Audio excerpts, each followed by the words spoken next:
Boreal Televisión presenta.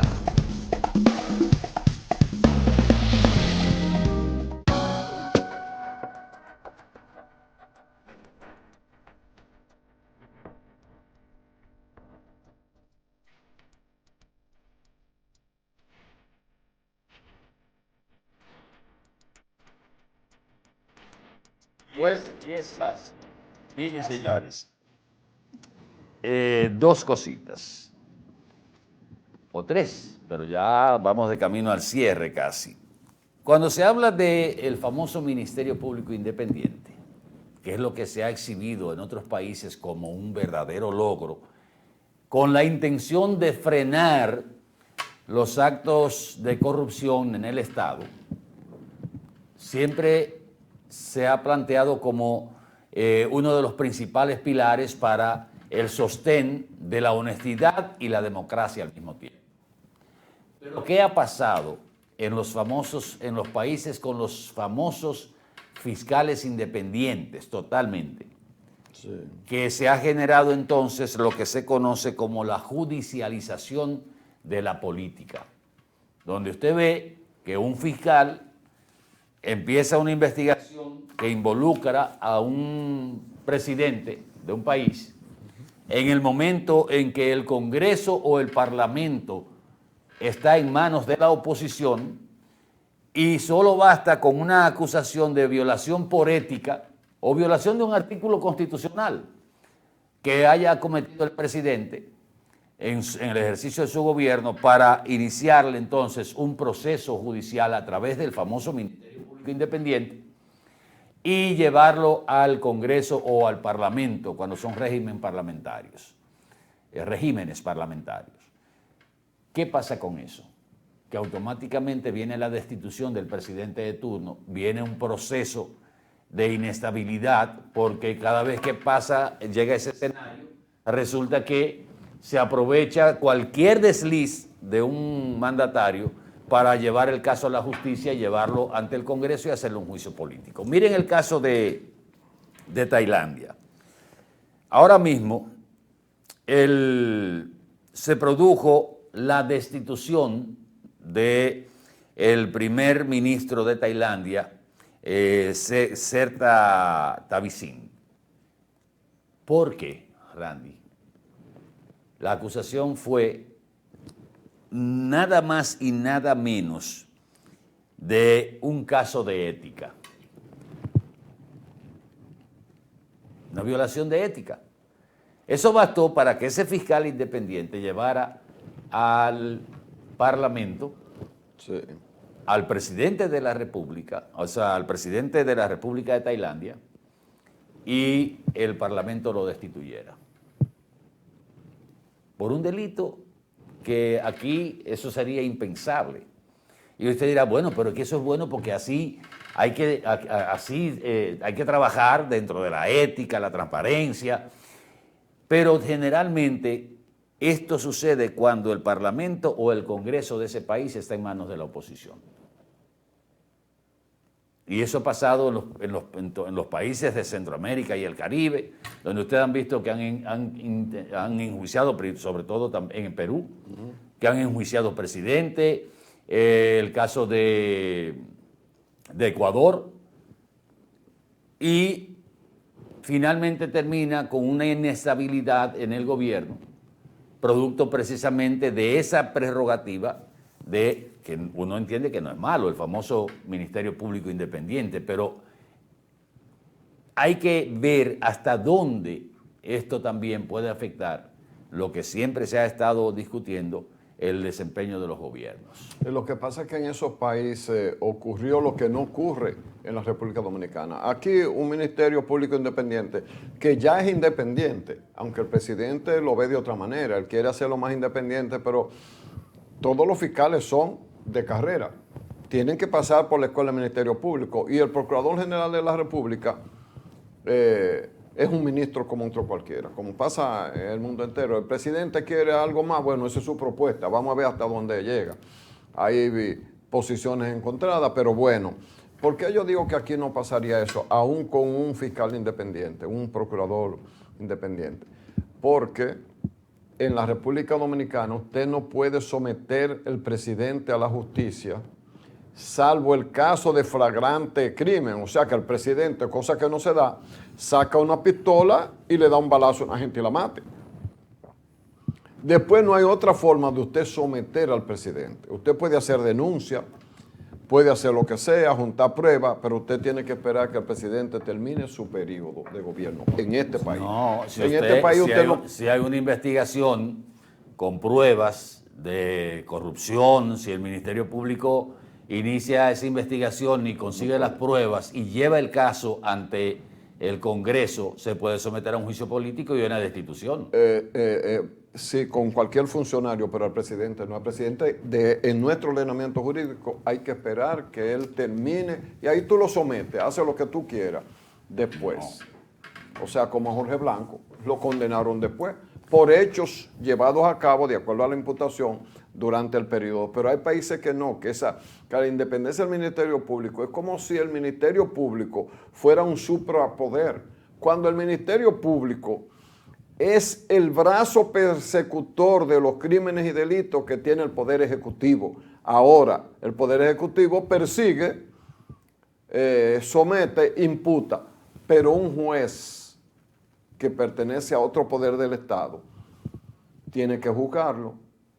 Y si lo encuentra inocente o no culpable porque no se pudo reunir las pruebas suficientes, esa persona es descargada. Esa es la regla de juego en la mayor parte de los países del mundo.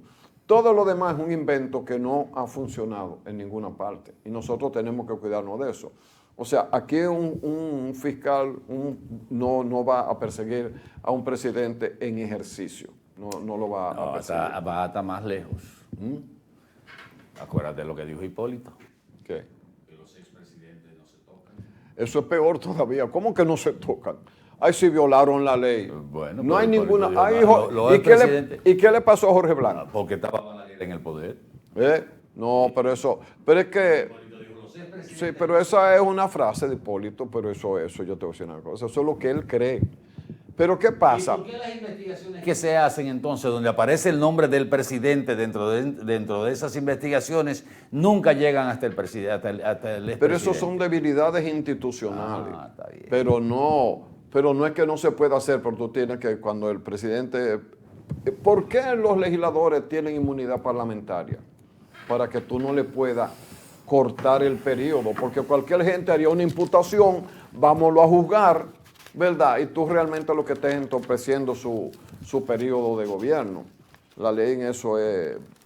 Nosotros no somos tan malos en leyes, Atahualpa. No, lo malo La deficiencia de nosotros es que no la aplicamos, nada más, de ese tamaño. Es como que tú compras el vehículo más rutilante, el más importante del mercado, lo para en una marquesina, como decimos aquí, le pone una lona y nunca lo usa.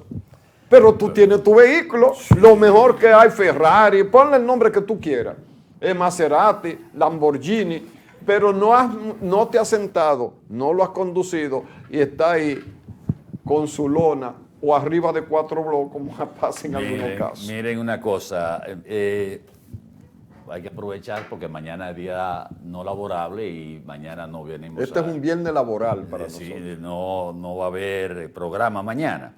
Vamos a dejar descansar al público. Sí. Miren, cuando recuerdo aquella vez que se tomó la iniciativa de hacer una fábrica en Bonao para la confección de los uniformes del Ejército y la Policía Nacional, que si mal no recuerdo, fue una iniciativa del teniente general Paulino Sen, cuando era ministro de las Fuerzas Armadas. Se veía, inclusive se criticó porque iba a ser una intromisión en negocios privados, porque había suplidores de lo que es el avituallamiento del Ejército, o sea, de la Armada, del Ejército y de la Policía Nacional, que tenían esa mordida ahí cautiva, por asuntos políticos generalmente. Y había también algunas cosas que se distribuían, poeta. no estoy diciendo dinero, sino cosas que se distribuían. Cuando se toma esa iniciativa, la idea era que se dedicara esa fábrica a el uniforme de los militares. Pues luego se siguió con la fábrica de San Cristóbal. En Bonao, creo que son alrededor de 800 trabajadores civiles y militares, porque está bajo la dirección del general Sufrón, Manuel Sufrón. Y hoy por hoy, todo lo que es uniforme de militares y policía lo están haciendo esas fábricas, con un ahorro de un 35% de lo que invertía el Estado dominicano para habituallar a los militares y los policías. Usted dirá 35%, sí, pero también eso está generando fuentes de empleo en esa comunidad. Y usted dirá, pero el 35% era lo que ganaban los suplidores. No, porque había una goma por el medio también. Ustedes saben lo que es la goma. Que eso era lo malo, realmente, la goma. Sí, pero precisamente, ahora con esas fábricas no hay que repartirle a nadie, ni asignar contratos para nadie. Eso hay que hacerlo ahí. Uniformes de guardias y policía hay que hacerlo en esa, y están de manera permanente de lunes a viernes trabajando las dos fábricas. Se mueve la economía, se economiza se economiza un dinero, y me pareció aquella vez, que creo que se lo dije al teniente general Paulino Sen, una iniciativa excelente, pero búsquense los periódicos de esa época para que ustedes vean la oposición que recibió esa iniciativa. Igual que cuando se comenzó el muro en la frontera, que la gente se olvida, se comenzó allá en el sur, en Jimaní, en Elías Piña, que nosotros tuvimos la oportunidad de ir y ver cómo se estaba construyendo y cuando se estaba modernizando la aduana en esa parte de la frontera. También hubo intereses porque afectaba a gente que entraba y salía con mercancías como Pedro por su casa en esa parte. Entonces hay cosas que uno dice, caramba, iniciativas que parecen en un momento perjudiciales y terminan con el tiempo dándole la razón al que toma esa iniciativa. Y por eso es que hay que hablar de legado cuando usted hace o está en una función pública. Porque al final de cuentas hay que reconocer lo bueno y lo malo de la gestión de cualquier funcionario del Estado dominicano.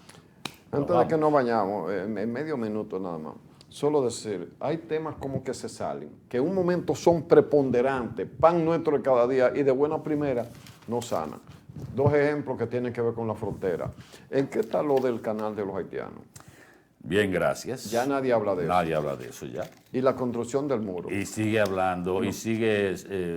ahora la preocupación es que están sacando arena de río... Exacto. Pero la construcción del muro, ¿se sigue trabajando o se completó? ¿En qué? Porque también el muro salía todos los días en video, o de los que se oponían, o lo que decían, o el propio gobierno haciendo promoción.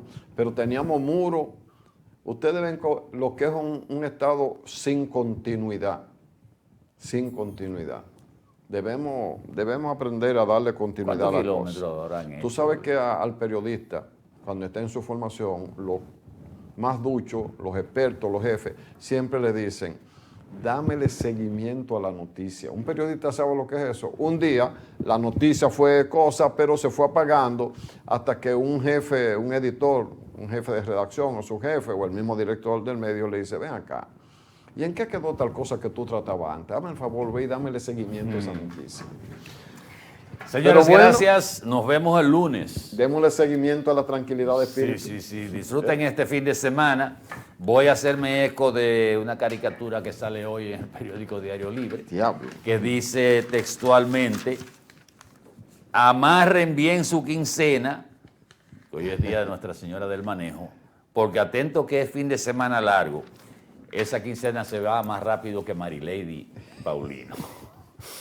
Nos vemos el lunes. Gracias por la atención y que este día sea productivo. Éxito a las nuevas autoridades a partir de mañana. Vamos a ver algunos nombramientos que no han salido. Nuevas autoridades, pero no son las mismas autoridades. No, hay gente nueva, nueva. Bueno, hay 2 o 3 cambios. Nos vemos el lunes. Y éxito a Farideh.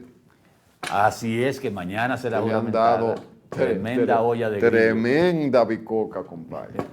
Nos vemos el lunes. Boreal Televisión presentó.